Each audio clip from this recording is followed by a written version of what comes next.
Joining us tonight on your WLOX News Now at 6. An active shooter threat locked down Keesler Air Force Base earlier today. We're told gunfire was reported around 8 o'clock. Noah Noble was at that scene this morning and debriefed with the wing commander. Noah, what'd he tell you? Well, thankfully, this turned out to not be a real threat. No one was hurt and no shooter was found.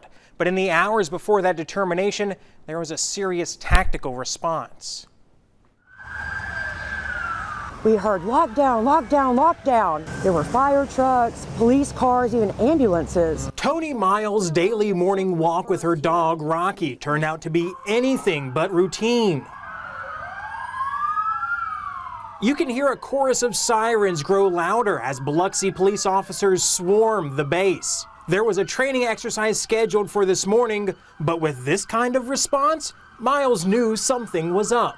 Being a former TV journalist myself, that's not your typical training exercises at a base. Her suspicion was confirmed by the 81st Training Wing commander. We had a pre-planned activity, a pre-planned exercise that was set to occur on Keesler today that involved an active shooter scenario. Colonel Billy Pope said this lockdown wasn't part of that training. We received a call early this morning that suggested that there was gunfire on a different location on the base. So that difference in location and circumstances drove us to treat this as if it was a real-world scenario. While law enforcement swept the base, Memorial Hospital confirmed its Gulfport and Biloxi emergency rooms were put on alert for a mass casualty event.